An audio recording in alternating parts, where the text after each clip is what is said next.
Despite a lot of controversy that Varlamore Part 2 update has brought to oldschool RuneScape, there was one small item that really caught my eye. And this item has turned into one of my favorite items in this update. I love this. I think Regent's Pouch is something every player should try to get. And in this video, I will show you exactly why it's so good and the many different uses it has. First of all, to get the item itself, you need to come here. A new minigame called Mastering Mixology. It has a level 60 herb lore requirement, and after Chegex updated the rewards and how this game is played, it's actually pretty fun. The way the minigame works is pretty simple. You turn your herbs into different paste, you use that paste to make specific orders of potions, and to finish it off you either have to crystallize, homogenize, or concentrate to get the final perfect potion. Then you put it into a conveyor belt and you get points for it. And for those points you can purchase rewards like Aldarium, which currently is roughly 3 million GP our moneymaker, and one of the best ways to drain herb lore while also profiting. Or the Regent Pouch, which is the item I want to talk about today. Overall, it took me roughly 7 hours of active gameplay to get this item,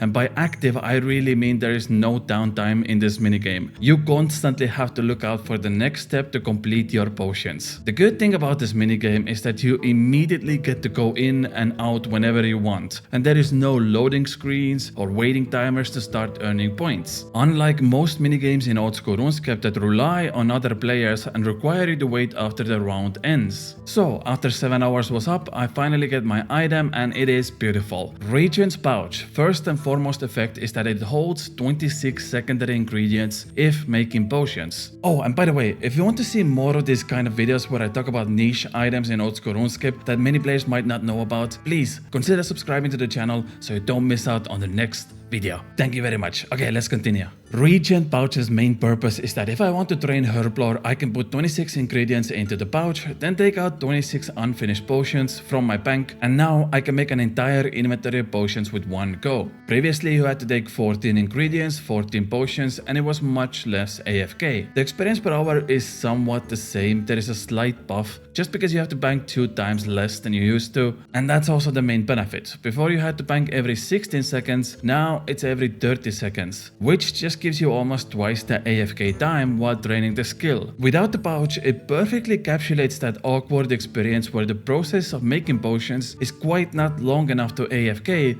but also not fast enough so that my ADHD doesn't kick in. And now that process is much better. I would say it's almost on par with cooking in a sense, where you just do the entire inventory in one go while chilling. But that's just one of the things this pouch can do. The reason I like it so much is because it's essentially a backpack for your herb lore secondaries. If you don't know what that is, in RuneScape 3 there was this skill called summoning, and if you get level 96 summoning you can get a pet called Packyak, and this pet carries an extra inventory of items with you wherever you go. This pouch almost feels like the same but with only herb lore secondaries. For example, let's take Snapegrass. Currently it's 600 GP each, and the best way to get them is at the water Island. So previously you used to be able to do 28 Snapegrass per inventory, but now it's almost double the amount. Like I managed to get over 50 of these in 1 minute, and it gave me roughly 30k GP. If you do this method for an entire hour, you can get up to 2 million GP hour with almost no effort or stats. It also cuts down the time to collect secondaries if you're an Iron Man, because essentially you get double the amount that you used to before. My personal favorite is something like white berries. The only feasible place to get them is deep wilderness, if you don't want to use the farming skill. And since you can't lose this item on death, it's the perfect place to get double inventory of white berries with a single trip. White berries are currently like 1.1, 1.2k each, and you get almost 60k per one inventory, which took me a few minutes to obtain. The route itself is pretty easy. There are 2 options to teleport to. Either use the canoe to get to the chinning spot and then run to the white berries through a shortcut, or you can go even the long way around if you don't have the agility requirements. And the second option is using the Revenant cave teleports, and you can do the same thing again. Just run to the spot, it takes like 10 to 15 seconds and you can start picking white berries. The process itself is pretty simple. You just run back and forth until your entire inventory, including the pouch, is filled up, and then you use a level 30 teleport method to bank and repeat. That's it. Once again, same thing. Either you get a good 2 million GP hour moneymaker or a faster way to gather secondary ingredients for your Iron Man accounts. And this works same for almost any secondary ingredient. I collected Mortmire fungus, and you can get up to 2,500 secondary ingredients in 1 hour with this pouch, which once again is basically double what you used to get. I did things like red spider eggs at the bottom of a Sidious dungeon, and that was giga fast. There is almost no downtime, and you just keep collecting plus 500 GP, plus 500 GP, plus 500 GP, and so on and so on. Then I did methods like gathering jangerberries on the Okra Island, which now, you guessed again, doubles your yield. That was pretty interesting.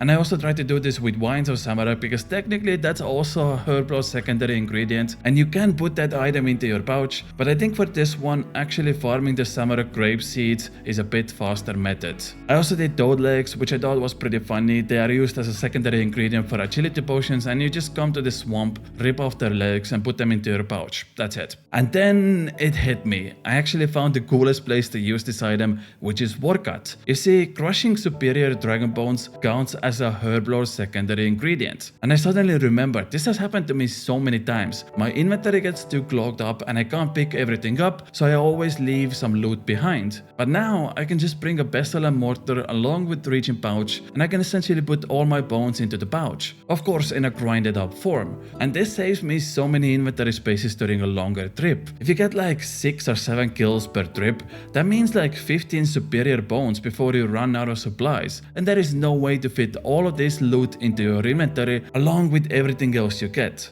So there's just money laying on the ground going to waste after you teleport away, but at least with this method you can pick all the loot up without needing to worry about losing profit. In fact, actually it makes more money if you crush your dragon bones up than keeping them as is. Normal superior dragon bones currently are like 22k each, but the crushed version can reach up to 23k each, so you get a tiny bit of extra profit every time you crush it up during your trip, and honestly I think there's no reason not to bring this item with you if you have it. And finally, I tried so hard to make this work with bird nest, because if you crush them up with pestle and mortar, you get crushed nest, which is a Herblore secondary and can be fitted into your pouch. But unfortunately, I just couldn't find a really good way to do that. Like sometimes I do birdhouse runs and I don't have enough inventory space, in which case I could just crush it up and put the nest into my pouch, which does solve the inventory issue. I also think if you do wood cutting for a really long time at, let's say, redwood trees, and you have an item called Twitcher's Gloves, which has a 20% chance to give you more bird nests, there might come a time where you start to reach full inventory of bird nests, and you can use the pestle and mortar to place them in your pouch. It's nothing big, but just a small little buff. But that's about it. I was thinking maybe giant mole, but it doesn't really work there, so if you know any other place where you could make this pouch work, I would love to know. But that's it from me. I hope you enjoyed this small video I made, and if you did, consider helping me out and subscribing to the channel. Thank you very much, and I'll see you all tomorrow with another video. I love you all very much. Bye.